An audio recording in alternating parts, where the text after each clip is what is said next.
Hello, Earth Angels. Welcome back to another episode of Alignment Academy. It's your host, Kristen. If you're new here, welcome. I'm so excited and happy that you're joining me today. I am a mindset, intuitive business mentor, and angelic channel. I am so passionate about helping people follow their soul's purpose, really step into a life that they've always dreamed of, and just believe in themselves in general. So we talk about mindset, spirituality, business, entrepreneurship. We talk about a lot of things on this podcast, but I just really want to create a safe space where you can feel like you can heal, you can grow, you can be yourself, and welcome to my community. So today we're going to do a little Q&A. I did a poll on my Instagram the other day, just like ask me anything. And you guys had so many good questions, but I just couldn't get to all of them. So I figured what better to do it in a podcast episode. I tried to pick out a mix and blend of business, inner child, shadow, all that stuff, personal. So we're just going to kind of go with it and see where this brings us. As you guys know, I can go on some tangents. So we'll just see where the wind blows us today. But before we begin, I want to remind you that Cosmic CEO, my May retreat in Costa Rica for light workers ready to step into their power and blow up their business and connect with Soul Fam,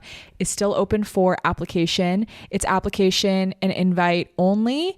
And we're about halfway full, I believe. So if you want to join us in Costa Rica in May, then the application is below, fill it out, and I will contact you within 24 hours if I think you're a good fit. With that being said, let's go ahead and get started. This question is really good. It says, how to heal after a breakup if you are still attached and not sure if this was the right decision. If you were breaking up, the truth is that container wasn't working. That dynamic with that person was not working. And so even if you do decide that getting back together is the right thing, or you want to be back into a relationship with this person, you do have to create a whole new separate container for you guys to have a new relationship that can have different rules and different terms and different dynamics. And so what I would say for this is I would try to completely grieve that relationship and accept that it's over and accept that it may never come back. And then from that new space, if you guys reconvene and decide to try again, it will be a new container. You guys have a better chance of it working out. I think either way, it's a win-win. You either accept it's over and you move on, or you accept it's over and you heal and you guys try again. And so I want you to just really focus this season on yourself and healing. The reason I really love focusing on healing in my single season is because I do think that when you get back in a relationship, the healing that you can do alone is kind of on pause, right? And then you get into a relationship and then maybe you break up, or maybe you're with that person for a while, but you don't really get to pick up where you left off until you're single again. And so for me in this single season, I've really been trying to go ham on my healing, because I'm as soon as I enter a relationship, I will still be healing, but it will be a different type. It will be in relationship. And the type of healing I can do on my own, which is getting comfortable alone, really loving myself, meeting my own needs, building inner strength, not needing anyone to complete me. That can only be done in a season of singleness. Honestly, it's a beautiful thing, because I hate to say it, but at the end of the day, you can't guarantee any relationship is going to stay forever. You can only guarantee your own relationship with yourself. I really want anyone who's listening and it is a season of being alone and single to really just soak it up. You're not going to be single forever. You're not. You're just not. How can you just be so content with where you are, excited for your future, but not needing it to change in this moment? Because the truth is it can change in an instant, guys. You bump into someone on the road and bam, there you go. Be excited for the possibilities of the future and also grateful for where you're at. This next one is around my inner child meditation. It's a very simple question. It says, is the inner child meditation that you give us the same one you use on yourself? And the answer is yes. I use that inner child meditation all of the time. I also use my own shadow work in meditation because I created them exactly how I like to do it. So I prefer to use my own. So I'll link that below if you want to go ahead and start inner child work. This next question says, heartbreak resurfaced from years ago. Feeling guilt and hurts. I don't know how to move on. The first thing that's coming to mind for you is that it's time to forgive yourself. You can't blame yourself for doing the best you could at the time with the information that you had, the level of consciousness you had. It sounds like you might be feeling guilt because you've grown and you see maybe how wrong you might have done things, or you would have done things differently at this point in your life.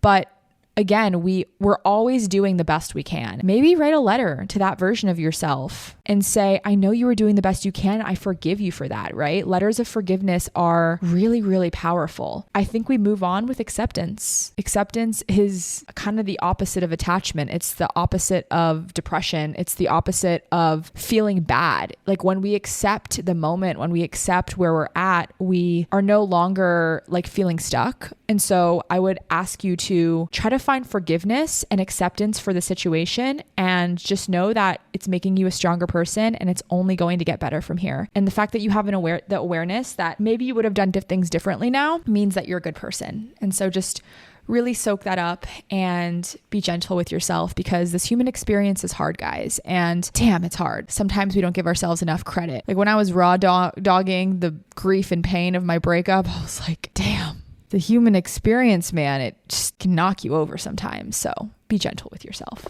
This one's a business one. Tips on finding authentic and unique expression for newbies on IG. Repetition and showing up. There's no way around it. Sometimes we think, oh, I need to find my voice. I need to, think about who I want to be on social media. But the only way you're actually going to truly find who you are and your voice and authentic expression on social media is by showing up on social media and refining it and refining it and refining it. I always share how to find your voice, but it's like, you have to get it wrong to get it right. You have to just show up and make a reel and be like, oh, that didn't feel like me. I'm going to try again this way. And I'm going to try again this way. And then 20 videos later, you're like, oh, this finally feels like me. But no one gets to skip that part. No one gets a free pass. So you have to just show up. If I were you, I would try to just show up 5 days a week. And in 1 month, you're going to have shown up 20 times and your content's going to be that much better because you just made 20 pieces of content, right? And each one will get better. You'll learn how to film it better. You'll learn how to make the sound better, the lighting better, everything. So just try to make it 1% better every time. And you're going to be surprised about how good your content turns out. This one says, can you share one of your biggest aha moments? And I shared this on my Instagram stories, but I'm going to reshare it because it is really one of my favorite aha moments. And it's when I realized that all life is mastering moments in between. We're always in between things. We're in between relationships. We're in between new jobs. We're in between clients. We're in between vacation. We're in between everything, right? Life is just a series of in-betweens. Our manifestations are really just small moments in time that don't take up that much of our life. And when we can only be happy when we can only be happy when, that's not true happiness. That is conditional happiness. That's codependency on an external circumstance, right? Really, what mastering life is learning how to be unconditionally in love with life, unconditionally accepting of your circumstances, no matter what has or has not manifested yet. How can you just be grateful and appreciative and excited for what is? How can you master this moment? Can you be a little bit more happy? Can you feel a little more excitement for the future? Can you accept just a little bit more your circumstances and then attune to the frequency of your future that you want? You want to be in love? Well, you better freaking feel love. You want to feel abundant in the future? You better feel abundant now, right? We master the future by mastering the now moment. That was my biggest aha moment lately. I am quickly interrupting this episode to remind you guys that if you're a listener, which clearly you are, I have created a free meditation for all of you. This meditation was built out of my rock bottom when I needed to trust the universe and release a lot of anxiety I was feeling, and I didn't know how. So I learned how to trust the universe, and I'm going to teach you how in this meditation. It's really practicing this feeling of being held and supported and remembering that you actually are held and supported by the universe in every single moment. All you have to do to get this meditation is to rate and review the podcast on whatever platform you're listening on, and then go ahead and head over to my podcast Instagram at Alignment Academy Podcast, give it a follow, and then message me on there with a screenshot of your rating or review, whatever platform you're listening on, and I will send you the meditation. Okay, now back to the episode. Curious about identity work. Where can I find your work on this topic? So identity work is actually ingrained in all of my long-term mentorships, because the truth is that you have to get clear on the new version of self, right? And a really good kind of like example of this is, let's say you're like, oh, I want to be an entrepreneur in 2024 and I want to like be super productive this year. Okay, well, if you just go about your life, but you don't get clear on the traits that you have, the habits, the new habits that this version of you has, how this new version of you spends time and money, like maybe you're not currently investing in yourself, but the version of you that has a thriving business or is more productive or making her dreams happen has probably invested in courses. So something that I just did actually, I've done so much identity work, but something that I want to do with money is like, how do I spend my money these days? Where do I want this new identity of me to spend my money?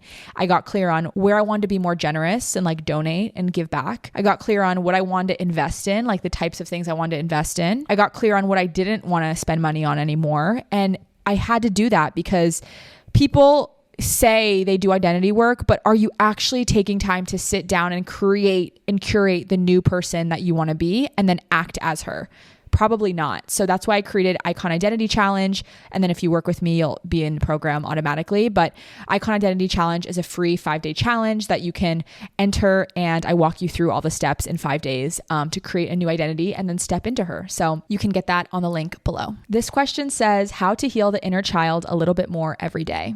I love this. So when we're embarking on the journey of inner child healing, it's not only that we can heal in meditations, you can heal by just being more aware of your needs, right? Inner child work is also another name for reparenting, which means being the parent that we never received maybe, but always needed, or being the parent we need in every moment. And it's funny, some of my clients that have a lot of inner child work to do just because they weren't raised in the way that was supportive for them.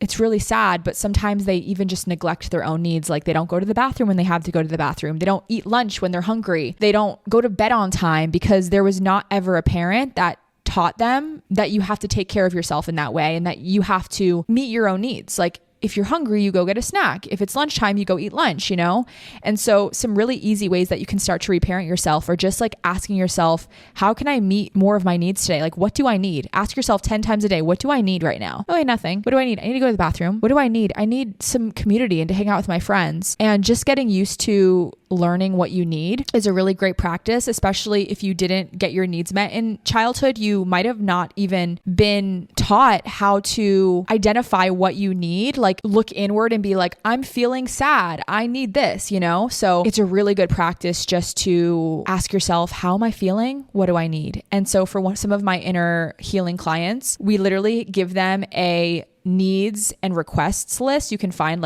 search needs and feelings lists or needs and requests list online. And they are like, I'm feeling sad. I need to vent. I am feeling sad. I need community, whatever it is. And this might sound like a very kindergarten or childish exercise, but guys, if you were never taught to look inward, you don't have emotional tools. And so there's nothing to be shameful of. This is going to be work that impacts your entire life if you actually take time to sit down and do it. So that's how I would start to heal my inner child every day. How did you go from rock bottom, like depression, to loving and feeling whole within?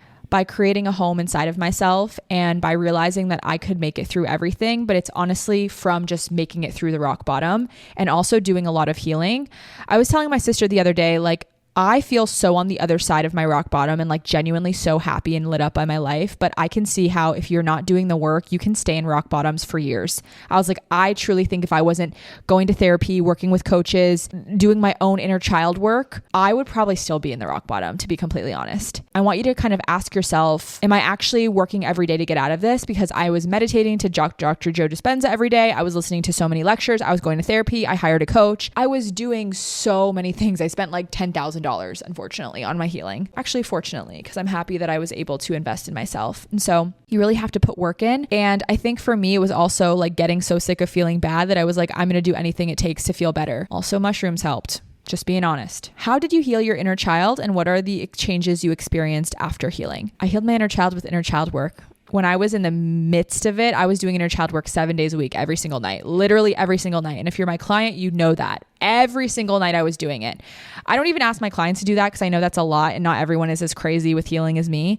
But if you're in the depths and you know you have a lot of inner child wounds, you need to be doing it at least 4 to 5 times a week, because the truth is that to create a new neural pathway, it takes at least 60 days. So even when my clients are working on a memory that's really painful, we tell them to go through it over and over and over again until it's really ingrained and it's not triggering anymore. So when you buy my inner child meditation or my inner child masterclass, I walk you through the process of learning how to identify your triggers, learning how to root your triggers down, and then healing it with subconscious rewiring, inner child work, my meditation. So I highly recommend just going through that and being diligent with it, right? Making a schedule, and you have to find the root and journal and then take it through the meditation. This one says, going through a friend breakup of over 15 years. They don't seem to care. Any advice?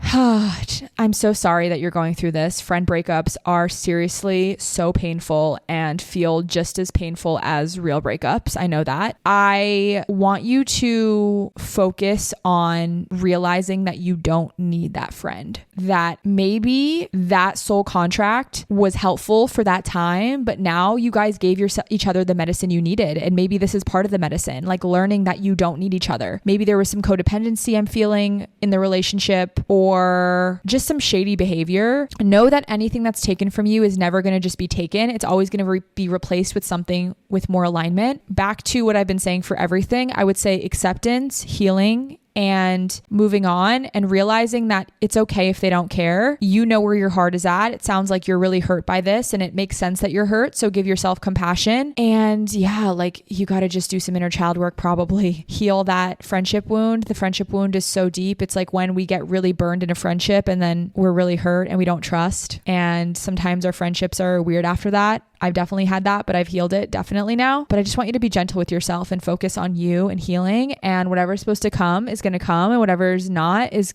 going to leave for your life. And you have to just trust that it's always highest timeline. It's always for the best good. It's like, that's one of my things that I've been saying lately. It's like, it's fine. It's highest timeline. Like it's cool. So sometimes we just have to trust that it's highest timeline.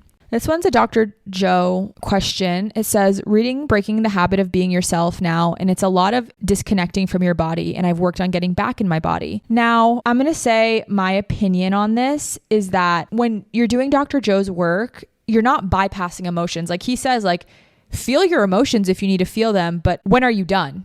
And that's kind of what I want to say now is like, it's not that we have to disconnect from our emotions and our body, but like, when is enough enough? Like, when are we done feeling it? Like, when do we get to decide that I want to create for a new future now and not be a victim of my past hurt or my past trauma? Like, we have to be done at some point, because if not, we're never going to be done. And then you're living your entire life off of one thing that happened and you never were able to change. And so when are you done? And feel what you need to feel, honor it, and then decide when you're done. This one's beautiful. It says, what are you grateful for today?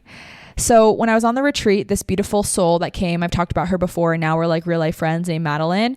She really taught me how to like savor moments. And she put this question in, and she's like, cause she's so good at gratitude, but we were just like sitting in the community room on my retreat in Joshua Tree, and I was doing work. Madeline was journaling. And then this other beautiful human, Rose, was just reading, I think. It was like 8 a.m. We're all sipping on our coffee. There was music playing in the background, and Madeline just looks up and she's like, this is such a beautiful moment. And I like looked up and I was like, huh? And then I just really like took a moment to look around. I was like, wow, this is a really beautiful moment. And I feel like I've been missing all these beautiful moments. And she would just do that the whole weekend. I was like, this girl is so good at gratitude. This girl is so good at savoring the moments. And so I've been really trying to savor moments in my life lately. Like just look up and from my work even and being like, this is a beautiful moment. This is something that I want to remember, you know? What am I grateful for today? I'm grateful that I let myself sleep in. I typically force myself to wake up super early. I meditate. I do all my morning routine. But this week I've been feeling super sick of my routine.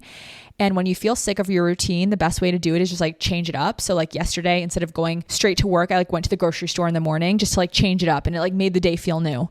And then I went to the kava bar in the afternoon, and like made the day feel new. And then today I was like, you know what? I'm going to sleep in. I'm going to go to yoga at night, which like I don't typically do. And it makes the day feel new. So I'm excited that I'm grateful that I slept in last night or this morning. Sorry. I'm grateful that I slept in this morning, and I feel pretty rested, and I'm having a pretty productive day. So that's my gratitude. All right, let's do one last question here, or maybe a couple. We'll see. This one says, what are some of your 2024 goals? So it's kind of crazy. I shared this on a TikTok the other day, but like I made my vision board and like put it on my phone screen. And then I like actually have reached a lot of my goals, which is crazy. It's only February, but I have the things that I like still am kind of are in the works, is I wanted to do more in-person things this year, which I'm doing. I'm hosting right now, I think 3 retreats. Only 2 are planned, but I think there will be one at the end of the year. I'm feeling into it. So like in-person events, obviously I have like a new income goal. I have just like more intentions of grounding in San Diego and like feeling at home here. I'm probably going to move into a new apartment closer to the beach in the summer. So that's a big one for me. And I don't know, just like my mission feels a lot bigger these days. So a lot of like work related goals and also just goals to like become the most me I've ever been. So yeah, those are some of my goals. Okay, this question says, my favorite thing about living in California. I love California. It's just this like energy when you walk outside, like anything's possible. The air feels so fresh. This is also on my sunline in astrocartography. If you're an astrocartography girly, it's like basically your birth chart laid over a map and it shows you like the best places for you to live or have luck or find love or whatever. But California is on my sunline, so it makes me feel most like myself, which is definitely true. And it's just like a good, lucky place for me. And I love watching sunsets. I love the culture here. It's not all about drinking here, which, I don't even really drink that much. It's just like, there's so much to do other than drink. I go to the kava bar. I watch the sunset with friends. I go on walks. I go to non-alcoholic bars. I go to cacao bars. Like there's so much to do in California that's like just outdoorsy or more holistic. The food's great in my opinion. The people are very open-minded. Everyone is like living a spiritual-esque life. Even if they're just like a surfer, it's like they're very connected to nature and themselves, and they value a good lifestyle, which is just something I value. So yeah, I freaking love California. I mean, it's hard not to love, in my opinion. Those are some of the questions that came through that I felt called to answer. I hope you guys learned some little nuggets of wisdom and had some good takeaways from this episode. I'm going to do a full recap of the Dr. Joe retreat next week. So stay tuned. I'm so excited for that one. And thank you guys again for listening. I love you and I'll see you soon. Bye.